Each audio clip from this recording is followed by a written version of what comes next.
is an Ask Brothers production. Follow us on Twitter at The Ask Brothers. Get all our content on YouTube, Facebook, Spotify, and SoundCloud at Ask Bros. And if you like what you hear, don't forget to smash that subscribe button.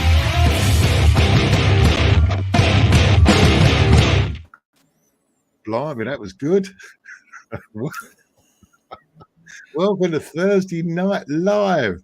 We got a new header on the show there. That was good. Who did that one? Was that you, Mike? Was that? Yeah. Oh, I got asked last minute. I managed to get it finished. Like we're a professional show now. Welcome. Don't know about that. Again, this podcast. As you can tell, we're all the game finished about 2 minutes ago, so we're rushing out. We're trying to get this done. We're trying to be all professional. Liam's already been on and gone because his internet's no good. Max has just found out today that it's his wife's birthday. Just found out. Just realised it's his wife's birthday, so he cried off last minute. So thankfully, joining us at very short notice and responsible for that beautiful introduction. For those of you watching the live stream, we have Mike, Scunny Mike. How are you, mate? Oh, yes, you're on mute though, or are you? Yeah, it would help if I wasn't on mute. See, I'm not used to doing it on a Thursday. Come back tomorrow. I'm the Friday show, not the Thursday show. Yeah, look, Ask Bros is taking over the world, though, isn't it? We've got a Monday show, Thursday show, Friday show, all sorts going on this. Just wait. Yeah, we're just waiting for the Wednesday and Tuesday, Wednesday ones. We've already got some people joining us live. Kieran there, Mike. You have some pubes on your face. Nice way to start. Thank you very much for that, Kieran. Yeah, cheers, mate. Appreciate it. It's called the lockdown beard. Why can't people understand? Yeah, I've got a lockdown haircut. I've gone grey in this lockdown. They don't look so bad in this light, but I'm starting to go grey. Finally, 55 years old. Am I 55? You forget when you get to my age. I don't know. Are you 55? I ain't got a clue. No. Yeah, look, I said we're missing. Look, while we're waiting for Liam to rejoin us, I've got two. We all do podcasts. You know, I've done this one, the Clock End Talk. I have my own, the Arsenal India podcast for many years. You obviously do the Friday show. Actually, Liam's back. That's good. Liam, can you hear us? I think so. Let's see how long this lasts. I've been backstage for about 2 minutes. Well, yeah. I sort of ignored you. Here, look, I say we all do other podcasts here.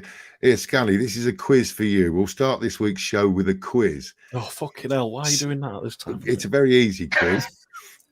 My two regular guests, Liam and Max, obviously do their own podcast. Max does his with his brother, the OG. Really good. Listen to that this week. Very good. His brother's really interesting, really funny guy. I like him. Liam, I prefer Toby over Max, if I'm being honest. Yeah, but we all do, don't we? And Liam, you guest starred on what's it called, up the arse or something? In the Clock End. So close.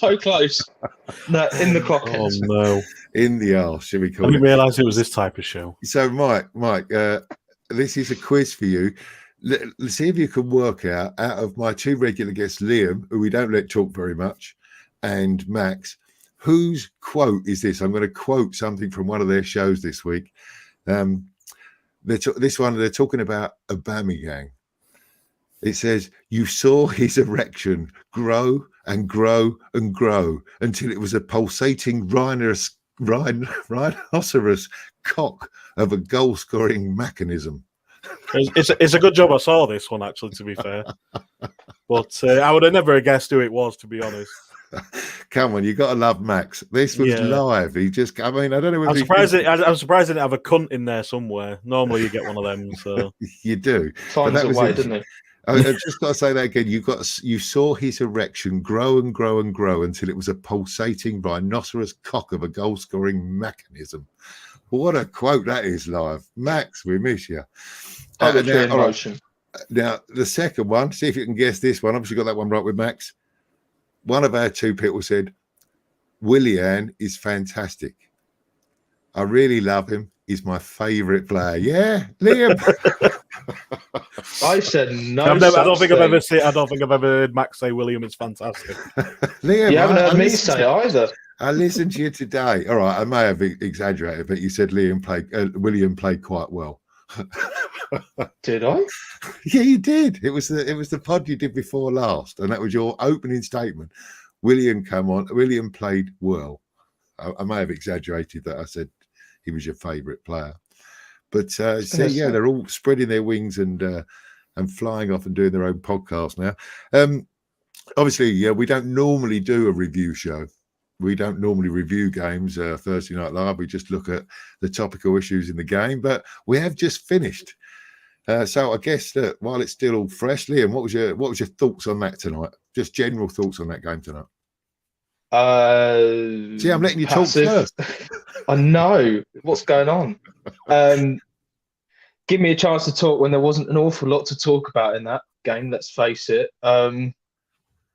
Passive game. It was boring. I've had a rather long day myself with work, so keeping myself awake during it was a challenge, actually, if I'm honest. Aubameyang missed a sitter. Thankfully, Saka scored not long after their penalty. And did anything else happen? How about you, Scully? What do you reckon? Anything you got? Are you a little bit more excited than Liam? Nah, pass. You see, when I head over to Max, he does about 3 hours, and I can't stop him. It's all right. Yeah, I agree with Liam. It was really boring, really passive, but there were a good couple of moments I saw. I think Erdegaard had a good game. He was quite tenacious. He didn't always pull off for him, but he was always there trying. Aubameyang, missed an absolute sitter, which is a shame, really. But what did we expect? In all honesty, he scored a hat trick. I think he's done for a few games now, isn't he? Yeah, surely. I mean, let's talk about Aubameyang. I think Aubameyang's been pretty awful up until about a month ago, maybe 3 weeks ago, where he started. Yeah, until the weekend. Yeah, I mean, he started, but the difference, and for me, the big difference in Aubameyang is for the first half of the season, he was doing nothing. He wasn't in the places to score the goals. He really, he did nothing. And when he's not scoring goals, he doesn't add much. He doesn't hold the ball up well. He's not that great a footballer. He's a great goal scorer. So for the first half of the season, he's been, pretty poor. But the last 2-3 weeks, at least he's getting in those positions to score the goals again. He got a hat trick at the weekend. And tonight, at least, I mean, he should have had another hat trick. He really should. The first one was a complete sitter. He tried right at the end there, he tried to cut inside where he should have just pulled the trigger and scored. And there was one in the middle, wasn't there? Where he flashed just wide. Yeah, where he just pulled it a little bit wide. But when he's confident on form, they're 3 goals. I mean, that's at least he's making those runs. Got more people join us. Just like to say hello. Russ is good here. Russ is always here. Ruthless Gooner and DWTT. Evening, guys. Thanks for joining us. Yeah, so look, I'm not too worried about Aubameyang. I think he seems to be playing well again. At least he seems to be getting in the right places and creating chances. However, that game should have been put to bed tonight. It really should. What is the? I mean, I mentioned this last week. I think, why the fuck are we playing in Rome and Greece? I mean, I know there's travel bans. Portugal's on the no-fly zone, I think. Yeah, but surely it's more dangerous to fly 2 teams to a third country than it is, and a fourth country, than it is to actually. You surely in this day and age, you can fly people in on a private jet, get them met at Stansted, get on a coach, go out the ground, play your football match, go back, go home. Football makes a hell of a lot of money for this government, hell of a lot of money for this country. And we've got a ridiculous situation. I mean, why is it played in Rome? What happens with away goals? Anyone tell me? Was there away goals tonight? Did we get an away goal? Because that was our away leg? Yeah, we did. We got an away goal, yeah. So there's I agree with you. I said it last week we only mentioned it quickly last week about playing here, there, and everywhere. It's madness, really. But I do know Portugal is on the no-fly zone list, I think. I don't know if they still are, but yeah, I just don't get it. It don't make sense. Like you said, you could get them all quarantined or whatever on a private jet, fly them into Stansted, Luton, wherever they want, really, or somewhere else. Maybe a bit closer. But Italy and Rome, I just think it's madness, especially with the schedule that we've got over the next few weeks with games coming up. I think it's crazy. We've got Man City on Sunday. They're doing? They're playing the game today, having a sleep, fly back tomorrow, and then it's like, well, what time do they fly back tomorrow? They're going to get a chance to train on Saturday, and then we go straight into the game at City. It's crazy. Yeah, I mean, I thought we looked that last 20 minutes. We looked tired, didn't we? We looked like a team that had nothing left. I mean, which takes us to the selection tonight. So we don't normally review games, but when you saw it was an unchanged side, there's two things to note from that. One, it was an unchanged side, which is, the commentators kept mentioning it was the first time we've played an unchanged side since December 2018, which shocked me a bit. But Liam, were you surprised? Considering the squad we've got and the fixture list we've got up, were you surprised that he kept that team as is from Leeds? Yeah, I thought the guys that were rested would come back in, Holding, Pepe, Lacazette, because I was worried. I mean, on paper, the squad itself is a good team. I had no complaints with the players on the pitch, but I did think this team's going to be fucked come 90 minutes, and I felt we were fucked from minute one. Everything we did was a yard behind. Wasn't as intense as normal, and that's to be expected when you play the same 11 unchanged with the schedule we've had recently so soon. I thought we'd get some rotation, like I say, Lacazette, Holding, Pepe, maybe a couple of others. I really didn't expect an unchanged 11. So, Mike, does the fact that he played the Europa League has become our best chance of getting back into the Champions League? I mean, that's fairly obvious. We're in 10th place, 9th, 10th, 11th place, wherever we are in the league table. I haven't looked at the league table so much this season, but we're sort of 9th, 10th, 11th, around that sort of spot. We're still only 8 points off of 4th place, but there's a lot of teams in between us. So that selection tonight, do you think Mikel Arteta has decided that the Europa League is our number one priority and is actually going to play his best team in this already at this part of the point in the season, and maybe we'll see a rested, more relaxed side against Manchester City at the weekend? Well, I hope he has, because it is the only route into the Champions League next season. There's top four is going to be it's a struggle. It's definitely going to be a struggle, and I think, make no doubts about it, that 4-2 win at Leeds, it's just covering over cracks more than anything. We lost at Wolves, we lost at Villa, and we've got a massive schedule coming up over the next few weeks. I think we've got Man City, then Leicester, and then I can't remember who's after them, to be honest. I ain't got it up in front of me. Normally I have the fixture list when I'm doing my show. Yeah. Obviously, we've got Benfica in the middle, and and we've got Benfica next week as well. It's he needs to sort it out, and really we need to go for the Europa League more than the league. But I don't know if he'll rest players. I don't know. I'm expecting a very similar team against Man City, to be honest. I can't see who, after watching tonight's game, I don't understand who's going to be resting. The only people I could probably see coming on is Kieran Tierney, because he's come on for a few minutes. I think he come on the 65th minute or something like that today, so he'll probably play on Sunday. And maybe Pepe for Ødegaard. I can see Saka and then not Martinelli, sorry, Aubameyang and Ceballos and Xhaka in the middle still, and probably still maybe the same back four, barring Tierney. I mean, let's talk about that back four. I don't want to sound too controversial. I'm always very positive.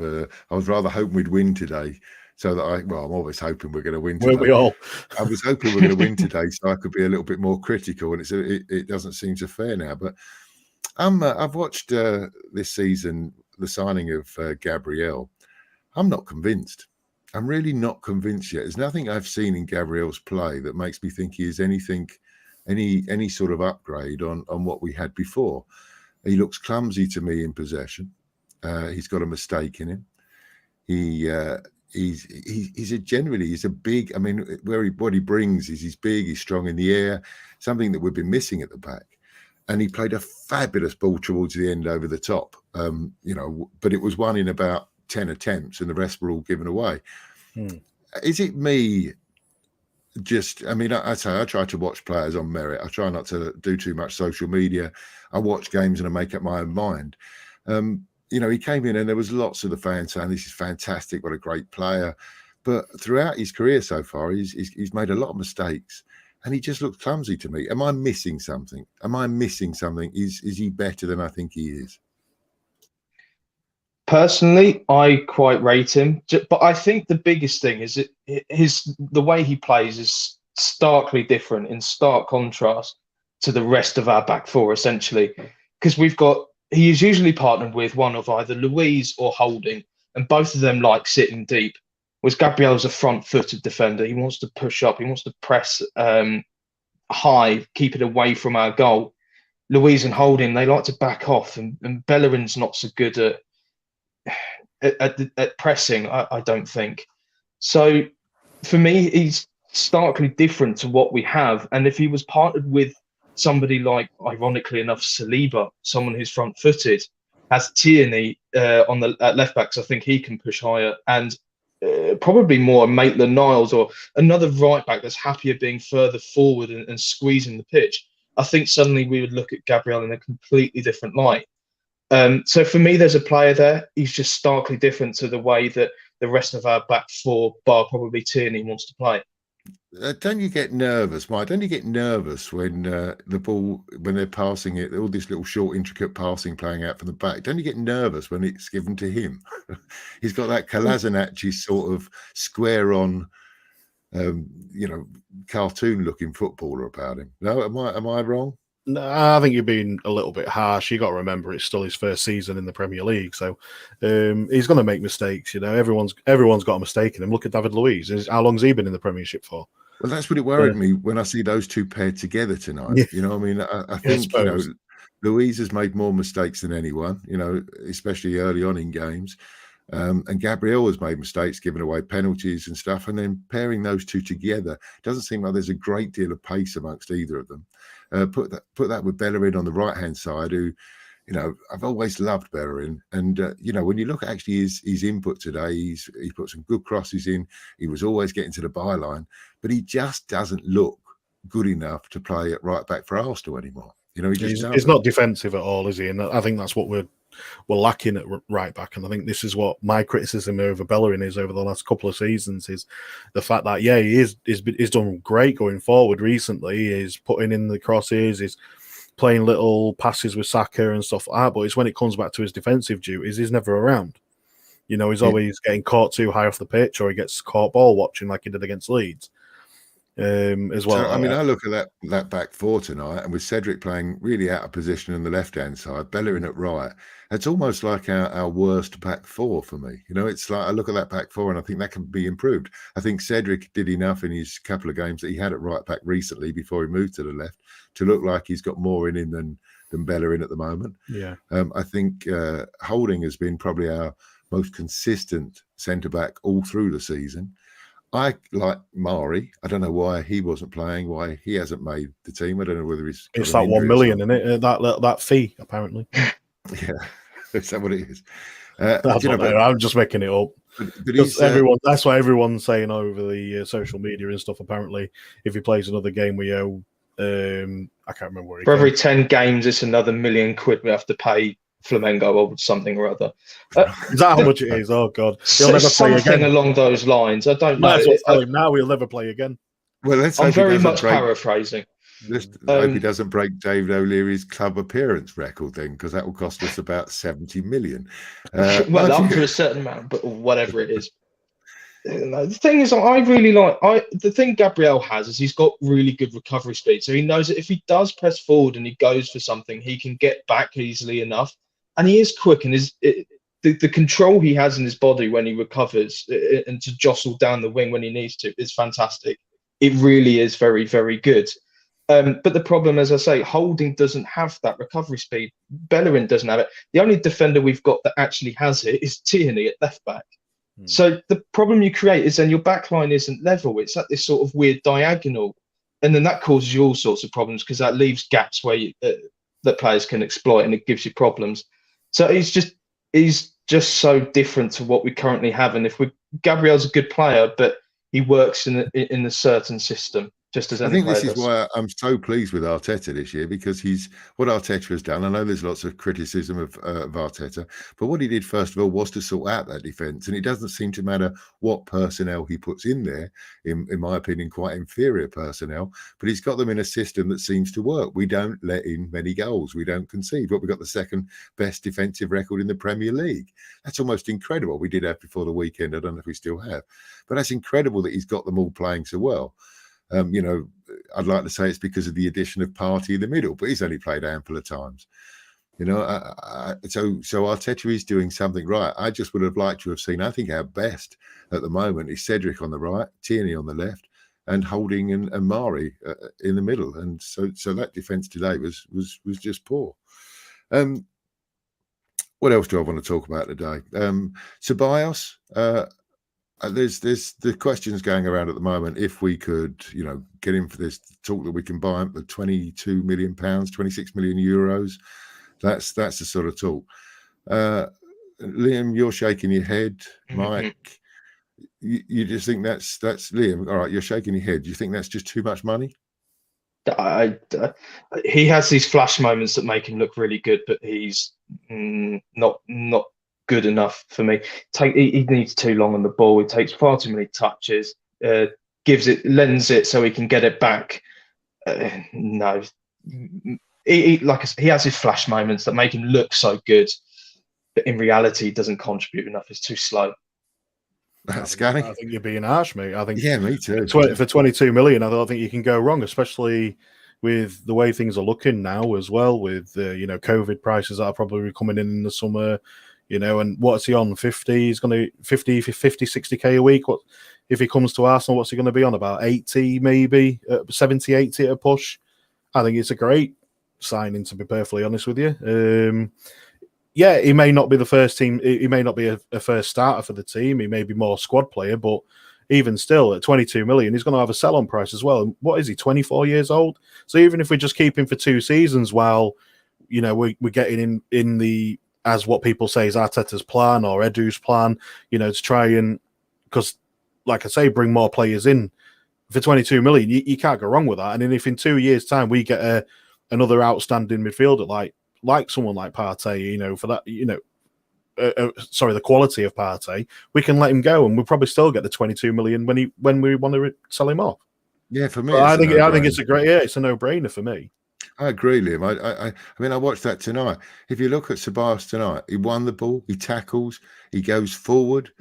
He's that ball. The goal that we scored, it was his fabulous ball. That set up the goal. It was an incredible. He can really find that through ball. He works hard. He tackles. To me, he's fighting for first choice. He's fighting to be first choice with Partey there.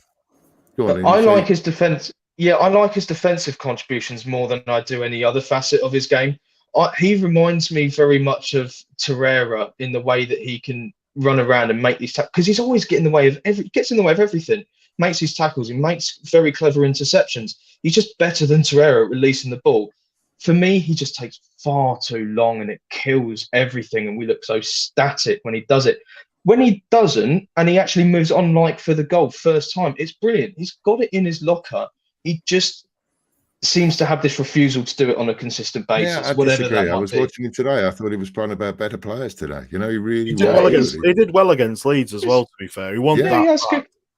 No, he has good games. I'm not saying he's a rubbish player at the end of the day. I don't see him as Arsenal quality. And could he be used as a squad player? Quite so. And I wouldn't. I probably would be all right with it. I don't think he's brilliant, but I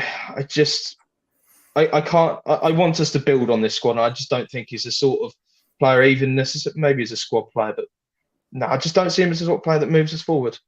Yeah, I'm not saying he's going to move us forward. What I'm saying is that go between while we move forward.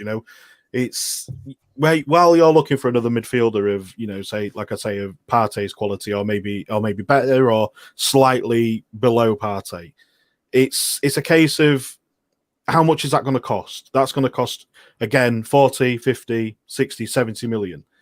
We ain't got that kind of money at the minute, and we're not going to go straight up next summer window. I'm not expecting a shed load of people to start coming into the into the squad either. I think he's going to concentrate on certain areas, and this is why I'm saying, like, right, okay, 22 million for Ceballos, it makes sense, you know, because he's got a sell on. It gives us a chance to rebuild that midfield. You know, gives him a chance to sort out who he wants in that midfield, or who he wants to buy next, you know, for the next time round, even if it's waiting for someone to run down their contract more so he can get money off. So that's the difference for me, and I think that's what it is. And not only that, you got to look at with Ceballos. It's 2 years. It's going to be 2 seasons in the Premier League. Where are you going to find a midfielder of his quality for 22 million who's Premier League ready? In fairness, then we could sell Ainsley Maitland-Niles for 22 million. You know, there we is sold that as Alex well. Iwobi for 40 million. We sold Theo Walcott for 45 million. Now, okay, these were pre-COVID times, and those prices were inflated for homegrown English players. But for me, it's just not. You know, you can sell Ainsley Maitland-Niles. Is El Neni out of contract at the end of this year? No, I don't think he is now. So they'll sell El Neni. You know, you probably get 15 million for El Neni in today's. You know, Well, this market. is it as well. You've got to remember, we've got Guendouzi and Torreira out on loan. They're going to probably sold, and they're going to fetch at least 30 million between. 20. You know, you got to think you probably get 10 million for Guendouzi, and you'll probably get 20 million for Torreira. So there's 30 million. So you still got 8 million left over, haven't you? Really? Yeah, I mean, I understand the argument the other side that you could put that money together with something else and buy another 50, 60 million pound player. I hope we do. You know, I mean, it's if one comes up. That's issue. Right.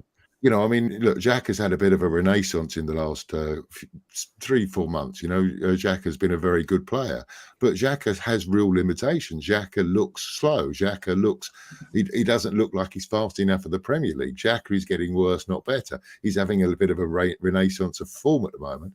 But surely, you know, Ceballos would stand ahead of all of those players that were mentioned. He's better than Torreira. He's better than Guendouzi. He's better, in my opinion, than Xhaka.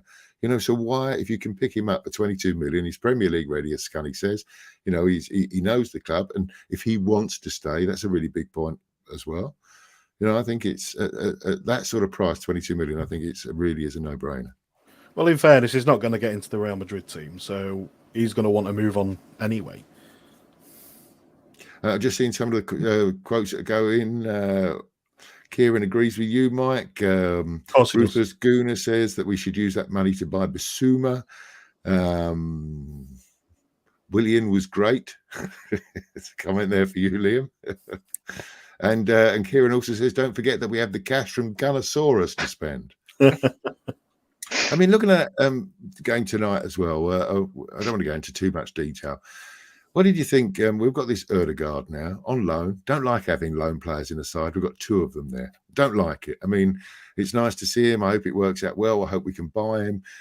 He looks like he's a promising young player. It fits the model very well, likes the club, speaks good English. There's lots of boxes ticked with Ødegaard. But the one negative for me is by playing Ødegaard in that number 10 role or playing behind the striker, is it shoves Emil Smith-Rowe out onto the left-hand side. And he was switching today, though, and they did against Leeds as well. They switched. Yeah, but when he's playing as that number 10, which he did before Ødegaard joined, Smith-Rowe was linking up attacks on both sides. He really was. True. He was free, and he was also available down the middle. So there was lots of intricate play. Lots of things came through him.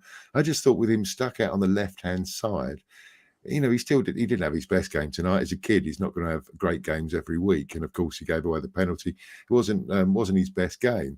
And he still made some good runs down the left. He still did some good work. You know, he's still an exceptional player. Really, really happy that we've got him.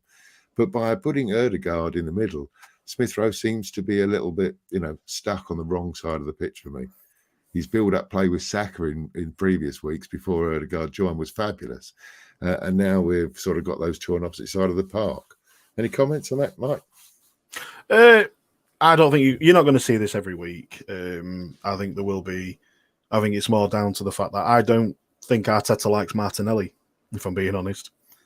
That's just my opinion on that, and I don't feel like I'm the only one who thinks it. I honestly don't feel Arteta likes Martinelli. Either that, or I'm sick of hearing this. He's ratting him in cotton wool, or he's protecting him and stuff like that. What's he protecting him from? You know, I know he's come out of a bad injury, but he's still a young lad. He's going to recover really quickly, and And the last game I saw him in, he was really, he was one of the best players on the pitch that game. And he was running, he was defending, he was doing everything. But I think that's the issue at the minute. I think he's just trying to work out who he wants on the left. Now, Aubameyang wants to play Aubameyang through the middle. Who do we play on the left? Willian, enough said about him. I'm sick of seeing him, to be honest with you. He's not going to be there. Pepe has had some really good games on the left. Last couple of games he's played on the left-hand side, he's had some really good games. But I always find when we have people like Pepe and Martinelli, when they have really good games, they just don't get picked again. And I don't understand what's going on there. And that, I think it's more down to what Arteta likes. Well, I mean, he's the manager, but so what would you do then? Who would you have played Martinelli instead of Smith Rowe? So Smith Rowe's had an excellent run of form, played 8 or 9 really good games, been in the top 3 or 4 players for the last, 8 or 9 games. Would you drop him for Martinelli? Would you drop him for Pepe?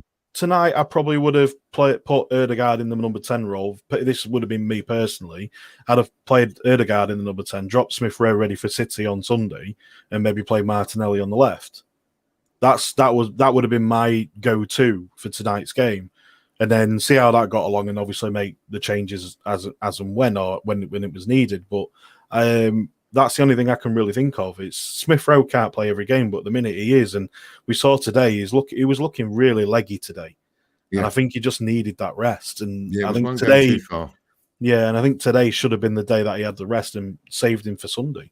Yeah, I don't think we'll see him on Sunday. I think this was his strong side. I think he wants to win next week against Benfica. We're playing Manchester City. Are we at home or away against City? We're at home. Home. Okay, so yeah, I think we might see Martinelli and Pepe play this weekend. I think he'll. I mean, I honestly do think that he'll reverse that. I think Cedric will go to right back to give Bellerin a rest, because Bellerin's been ever pressing for the last couple of months. Due to injury. You're right. I think Tierney will come back in. I think Holding will come back in, and probably partner him with Gabriel. But I think that will be the difference up front. I think he'll keep Aubameyang in the side, but he'll play maybe Martinelli or Pepe on one side. I think Saka needs a rest as well, not particularly because he's had a dip in form, but he's a 19-year-old kid that has now played more minutes of football than anybody else in the side, more than the goalkeeper. He's getting to a stage where he'll be running on empty. And have you noticed that now that, with TV coverage, everyone knows how good Saka has been this year. Even through our poor period, Saka was good. And now all teams seem to be systematically fouling him. I don't know if you've noticed that. Liam, you're nodding. It's very obvious against Villa. Yeah, I thought tonight as well. I thought tonight, it was like playing against, I thought we'd seen the end of Vertonghen, but always little kick every time, little kicks in the Achilles every time that Saka got the ball, and it's a worry for me that he's, he could have burnout. I think City might be the game to rest him, have him on the bench, give us an impact with 30 minutes to go if we're not 3-0 down, which we probably will be by then. Usually the way, isn't it? Against City, we concede 3, and that's what happens. I mean, I was talking to some mates recently. Somebody asked me how good, what's happening at Arsenal. Said they don't watch Arsenal very much, and I said we're pretty good at the moment. And this is my opinion. Be interested to hear your comments. We're pretty good at the moment, but we're 6 to 12 months away from being very good. But we're also very fragile. I'd probably give it a few more months. I'd probably say more 12 to 24 months. Yeah, I'm the positive one, aren't I? Well, that's it. I just see that there's football in there at the moment. We're playing. The defence has been sorted out. Doesn't matter what personnel we've got in there. We're struggling to score goals, but at least in the last few weeks we've started to create chances again. Another summer transfer window in 6 months. Add one or two to that team. But it's the fragile nature, and I don't know how we stop being fragile. Leeds, come on, we haven't talked about Leeds. 4-0 up. Who wasn't worried when Leeds got the second? All look sheepish. It was the longest second half for me. Do you remember the Newcastle game that they kept referring to in the commentary? because it was how many 5 years or something 10 to years the it was, I weekend, think. or was it 10 years or however long it was? It was the weekend I yeah. moved into this house that I'm living in, and I was all, new house. I was all excited. And I raced home to listen to the game on the radio, and I was listening in the car. We're 4-0 up, and I'm thinking, fantastic. It was early. What a fantastic result. And I came in, and I thought the house was going to be unlucky. Maybe it has. We haven't won anything for 10 years. A couple of FA Cups, of course. But we let 4 in the last 20 minutes. I think it was only about 20 minutes to go in that one. So I was something like that, dead nervous against Leeds. And if they'd have got that penalty with 5 minutes to go, it was a nightmare, wasn't it? Yeah, we nearly collapsed. We nearly collapsed against Chelsea. Thanks, Leno, for bailing us out there. Yeah, I don't know what it is. I don't know if that's just intrinsic fear of being an Arsenal fan. Like how many times it's happened to us enough times before for us to shit our pants. And there was 5 minutes after their second goal when everyone on that pitch went, "Oh fuck."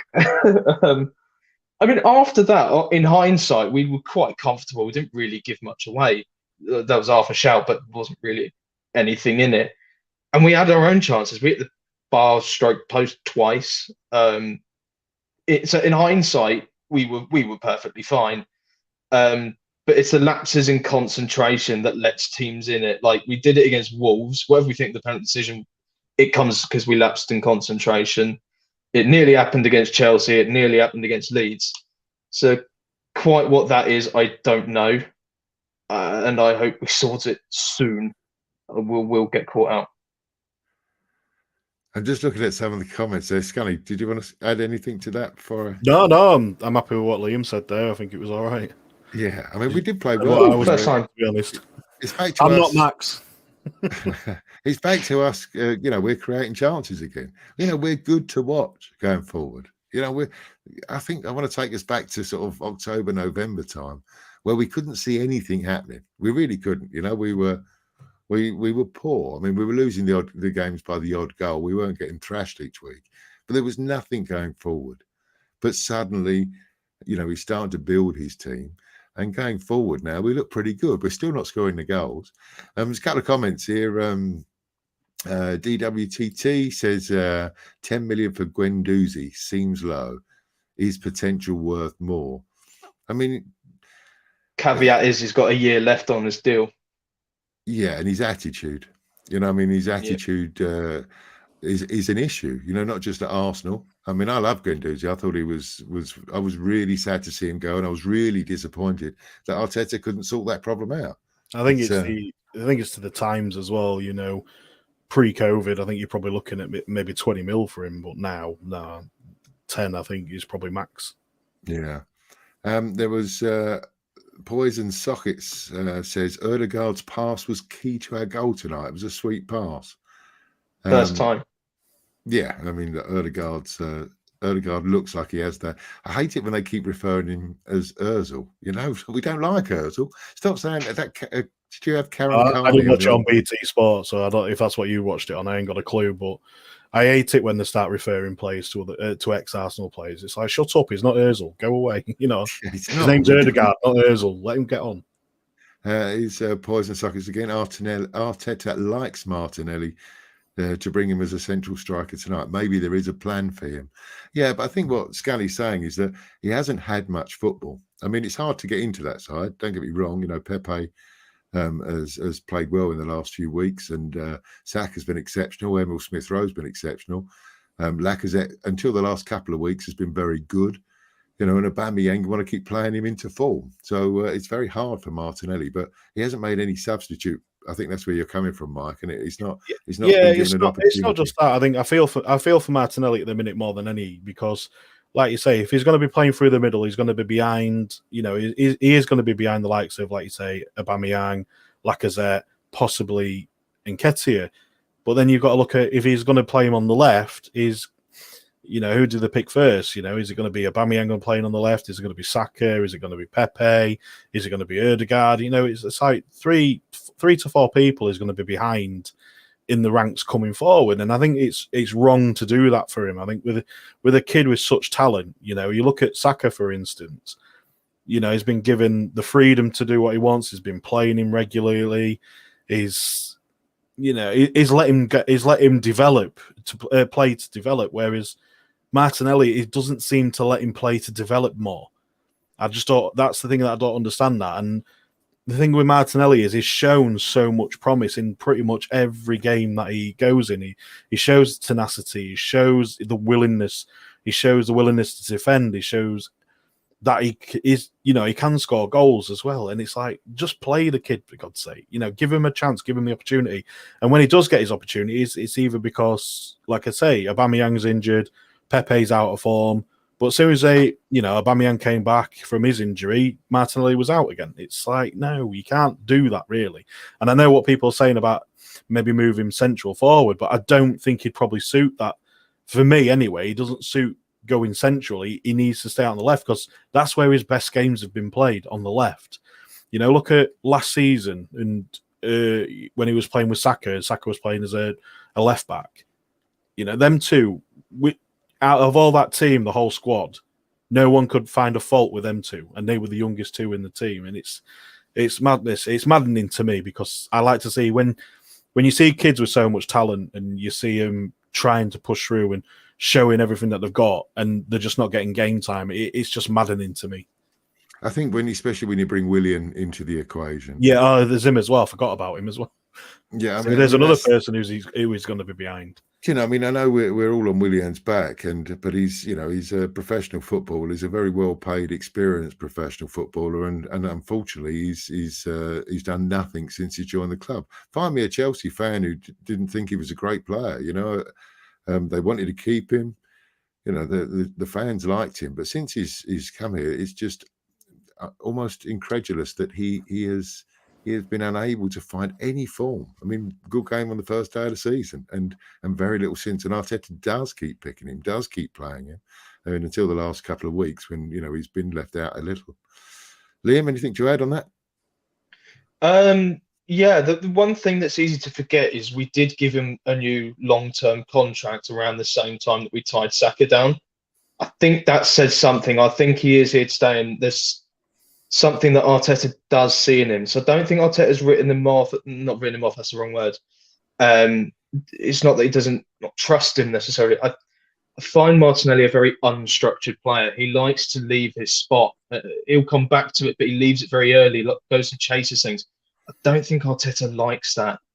And I think if Martinelli can find a way to hone that inner sort of temptation he has to go chasing things, I think then he'll start finding himself starting more often. But I don't think Arteta's finished with him yet. We gave him this long-term contract, so clearly they'd see something in him. Well, you got to look at it this way. You say he likes to go chasing things, but if we go back to the game against Chelsea away last season and it was 2-2, if he didn't go chasing that ball, we would have probably lost that game. And that's the thing. Yeah, I'm not saying that's for me. And I was there that day, and that was an amazing. The stand erupted. I can go on about it all day long. I was there, and there was a mosh pit on the lower tier. I was in the upper tier, unfortunately. I was tempted to jump out onto the mosh pit, to be fair, because it was going that mad. I had a few friends down there going mental, and it was really good. And I think when you look at that, and that was my favourite game I've ever seen Martinelli play, just because he just went. And we need players like that. We do need these players that do go chasing balls, I think, sometimes. I think, do you not think Arsenal at the minute is overstructured? Because I've been thinking that for a long time now. With Arteta, it's overstructured. It's over. He's gone into the room with all the guys before the game kicks off and said, right, you can't go past here. They've got the board in front of everyone and say, right, I need you in this area. I need you in this area. But sometimes with football, you just need that someone with a bit of freedom just to go for it. Yeah, I'm not saying that that's necessarily a right or wrong thing that Martinelli does. What I'm saying is I'm trying to look at it through Arteta's coaching eyes, and that's what I think Arteta's seeing, and that's why, because it's just not what Arteta necessarily wants. I think this whole structure things comes from a place of, I'm new here, and we couldn't pass out from the back for fucking shit. So the first thing you do as a coach, when you can't get your players passing out from the back, that screams a trust issue in these guys. You've got to sit them down and you've got to get them trusting each other. You do pass drills after pass drill after pass drill, pattern drills, pass drill, pattern drills constantly. And you do it for a long time. You build that trust, you build those patterns. That's where structure comes into it. Martinelli doesn't like that structure, and we haven't moved away from it yet. So that's just what I think Arteta's saying. I mean, and the structure thing, I mean, you say it as a bit of a criticism there, Mike, but I think, we've got a new manager. He's new to the Premier League. It was a strange decision to appoint him as manager, and I'll support him. But the one thing he has done is he has made that team structurally sound. And that is something you have to do. If you don't let in goals, you don't lose football matches if you don't let in goals. And he has made a difference there. And it may have been appalling to watch for the first, 3-4 months of this season. It was difficult to watch because we are so structured. And there was times where players didn't really know what to do and were frightened to do anything, frightened to move the ball forward. But over the last few weeks, maybe a month or two, we've started to see the second phase of this. We're still structurally sound, but now he's adding one or two elements. And we're starting to play some beautiful football. We're starting to play some of the best football I've seen us play for 10 years. In this short spells, these little triangles, these little imaginative runs, he's got some really good players in there. And it sort of felt like at the weekend against Leeds, I've been saying to Liam and Max for weeks that we're going to beat someone soon. We're going to put up 4 or 5 against someone. Unfortunately, against Leeds, it was Leeds. It almost felt like, why couldn't we have had that performance against Tottenham? When everything flies in. We've got them coming up. Yeah, that was in your list. I think that was one of the ones that we forgot. But is it Burnley, Tottenham? Burnley and Tottenham after Leicester. Okay. So sorry, I've got it up now. So it was bothering me who we were playing, so I was like, I just sort of see that there is, there's plenty to. I think there's plenty to get excited about. I think this is a good football side now. It's a good football side. Just one or two things missing, aren't we? Liam, you look like you want to say something. Not necessarily. I think I've shared my thoughts. Sorry.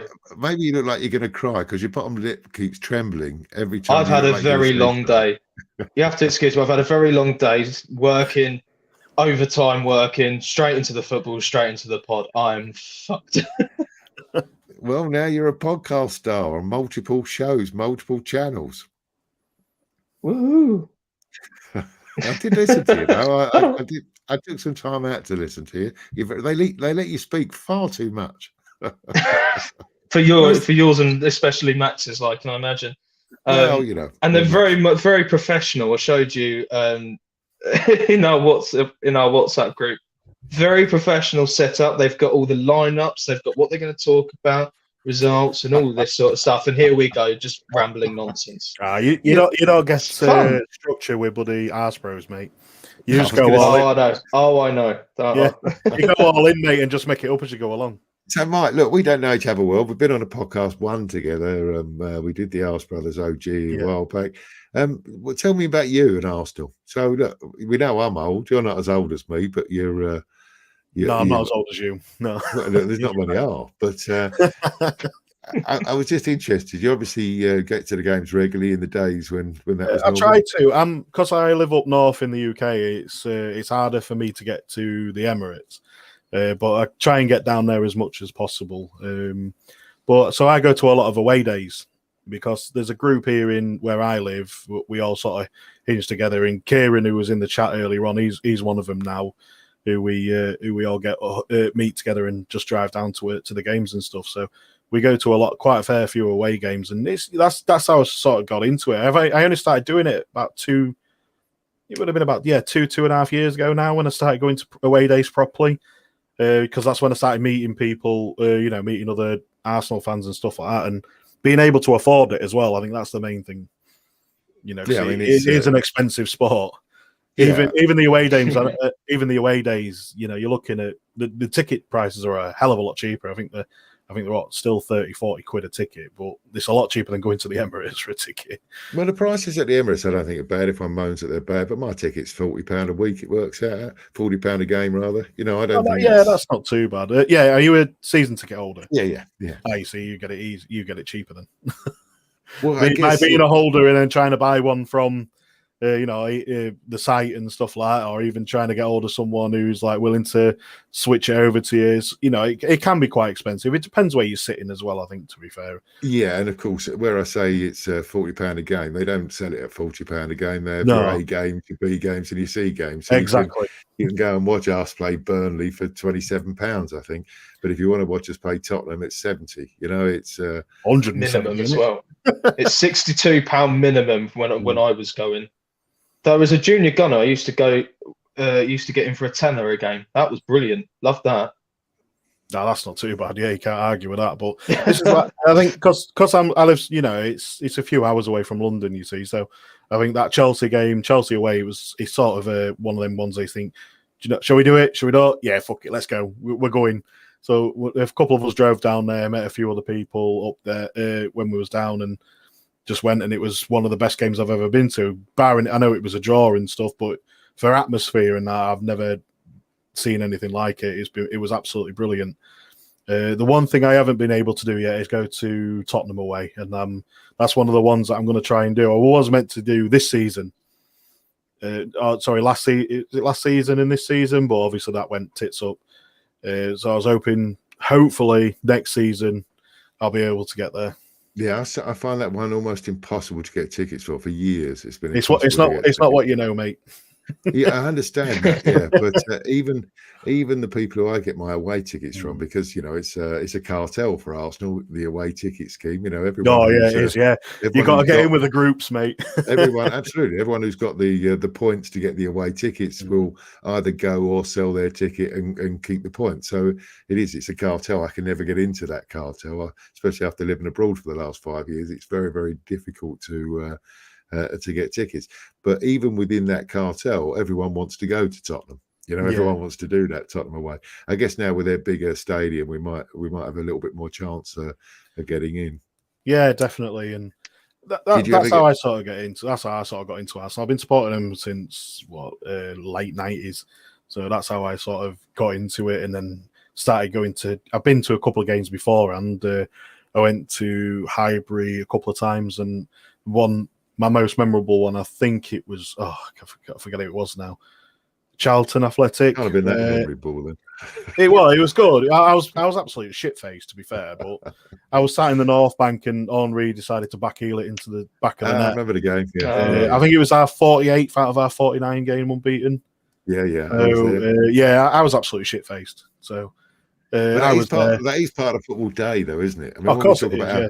When we talk about how expensive it is, I always take the ticket price out because you buy your season ticket up front. But it's always £100 day, just a home game at the Emirates for me. It is just by the time you travel into the game, a few beers before, game, few beers afterwards, something to eat, a few more beers. It turns into a really good day. Sometimes the football gets in the way. Honestly, when we lose, it does. Yeah, I tend to meet my guys I go with at 6 o'clock, or for a Thursday night Europa League game. We'll meet in a bar at 5:30, 6 o'clock. 8 o'clock comes. Do you really want to walk down to the stadium to watch our second 11 play against a team we've never heard of before when it's live on in the pub? I mean, I've never yet not gone. But I've got to say, I've been sorely tempted and quite often just a little bit late. So where are you from, Mike? Where are you? Scunthorpe, mate, North Lincolnshire. Ah, okay. I can hear Max. I can hear Max saying, you put the cunt into Scunthorpe. Well, yeah, he probably would. That's why it's called Mike Scunny, or Scunny Mike. I used to do another. I sometimes do Guns and Yellow Ribbons. I used to feature on there a lot on podcasts, and I still do sometimes. I don't do it as often as I do now because I've got my own show on here. So it's a case of obviously as and when. But I just sort of got the name Scunny Mike, and then it just stayed. It just stuck with us. Yeah. I think it was from Manny. I think started calling us Scunny. Right. Manny and Fergus, who runs Guns and Yellows, I think they just started calling me Scunny. So after that, it was there. It just sort of stuck. Yeah. But I've enjoyed it so far, and I think the worst run I had was, is it the second half of Emery's first term, going to a lot of away games and not winning any games. They were difficult because you used to think, do I get a ticket? Do I not? Do I get a ticket? Fuck it, I'll get a ticket. He might be our winner. Nah. Well, I did my sort of period. I mean, I still go away whenever I can. You know, I've only moved back in the country a year ago, and thankfully Tony at Clock End Talk, if he's still my mate, gets me tickets when I need to go away, or has access to tickets for me, which is always handy. But I did my home and away bit when I was probably Liam's age, and we were rubbish then. You know, I mean, I didn't miss a game, I think, home or away for about 5 years. And we got knocked out of the FA Cup at Wrexham. We got third round. We got knocked out of the FA Cup at York, third round. You know, we really were rubbish. But that's why I get so fed up with Arsenal fans when they're forever moaning, because to me, you know, you have to support them through those bad times. That's when you have to really support, and then you can really enjoy the good times. You know. Yeah, that's true. But when you go to Leicester a few times, you know, a couple of times every year, and you're constantly losing, it's hard. yeah, ain't been easy watching this. You know, but we've had the success. You know, Wenger's changed the ambitions of this club. You know, George Graham got us up there, and then Wenger took it to a new level. You know, really did. We were winning, but winning with style. You know, it's been a tough 10-year period. The last 10 years have been really tough, and yet we've still won 2-3 FA Cups in that time. When you look at that lot down the road, you know, Tottenham, they haven't won. I'm 55. They haven't won the league in my lifetime. You know, I mean, that's a long time. You know, it's a long time. Well, they usually win it by December, don't they? Who? Tottenham. November this year. Was it November this year? Something like that. It's normally done and dusted by December, isn't it? There will be a DVD out with we nearly whatever top in December. It'll be called back on Amazon. Yeah. Put the pressure on. We put the pressure on. Anything else that I missed out on tonight's game? You can think of anything that you think? You know, we don't generally review, but you two quite miserable. It was a tough game to watch. It wasn't miserable. It was rubbish. The pitch was so horrendously soaked. Yeah, that pitch was awful as well. That doesn't help anything. No. Well, in which case, let's give you both a chance. Liam, do you want to promote your other show, or are you not on it regularly enough? 2 in 3 weeks. It's not mine. Yeah, 2 in 3 weeks. It's in the Clock End. It's called Stephen Kelvin run it. They're new. I think we did one that was released yesterday. I think it was released, and it was only their 12th episode. So they're still new. They're only really on Spotify and Acast. I think they're on. So you can't really find them in too many places, but a really good show. They bring up some good points. It's a good discussion. That's enough. Quite thought provoking. So that's enough. In the Clock End. I listened to it. It was rubbish. It won. Fuck you. It won. They let me talk. Nice. That's the perk. They let me talk. That's the perk of the show. You haven't stopped. Yes, because Max ain't here. Max ain't here. Yeah. I take my opportunity while I got it. I've got to say, without Max being here, we have. So I seem to have spoke forever tonight. You give it over to Max, and you're never sure when it's going to come back. I pop out for cigarettes and everything when I hand over to Max. Couple of toilet breaks. What about you, we've said it about Max before, mate. We've said it before. He'll put in a statement within a statement, within a question, within a statement, within another question, and then it'll be something else on top. You know, like some bollocks on top of that. So you never know. He does come up with things like you saw his erection grow and grow and grow until it was a pulsating rhinoceros cock of a goal-scoring mechanism. I actually had to look up mechanism today. When I was writing it down, I thought, does he say mechanism? No, it's mechanism. And I actually had to look it up, and it was perfectly used. Well done, Max. I miss you. Do you know what? I bet he writ that down just to say that. He would have writ something like that now. He looked everything up, because that's Max. Yeah. So, Scanny, people can find you on Friday, the Friday Arse Show. Yes, they can find me on this show, this program, Arse Brothers, the Friday Arse. We are tomorrow night at 9 o'clock. I've got Ryan on. Corey as normal. Me and Corey tend to do it more than anyone. Corey joins me. He's pretty much my Liam. for you, mate. So he's Got always somebody you with, take he's the piss always out with of. me. No, he's my Liam. He's always with me on the show. We've got Ryan from Same Old Arsenal USA. He also does Arse Brothers as well. And I've got a boss, who we call Boston Urzel. Is because he's from Boston, USA, and he only shows up at once in a blue moon, so we call him Boston Urzel. It's Mike. Mike he's a special. He's going to be a special guest for us, really, because he's an Arsenal fan, but because he hails from Portugal and Benfica is his home team, I've got him on to talk about last night, tonight's game. I was saying last night's game because I think it's fucking Friday already. Talk about tonight's game as well. So it should be a good one. It should be quite well informed as well. Look forward to it. And that's tomorrow on the Arse Brothers channel. Well, guys, that's it. I think we've done about, an hour and 4 seconds. Spot on. Perfect timing. Well, thanks everyone for listening live and those of you who downloaded the podcast. Don't forget to subscribe. Give us a review if you like the show. If you didn't like the show, just don't download it and don't listen. Simple as that. Just give us the like and subscribe. You don't have to do it else. Yeah. Thanks, guys. Thanks for joining us. Thanks, everyone. And we will see you. What are we doing next week? Thursday? What's that game next week, Liam? Come on, it's Benfica again, isn't it? Early or late kickoff? Yeah, I was going to say, Mike's the one with the fixture list. Yeah, early or late? It's the early kickoff, mate. 6 o'clock. 10 to 6. Oh, 6 o'clock. All right, we'll be back next week at 9 o'clock. 9 o'clock UK time. And we will see you all then. Thank you all for listening.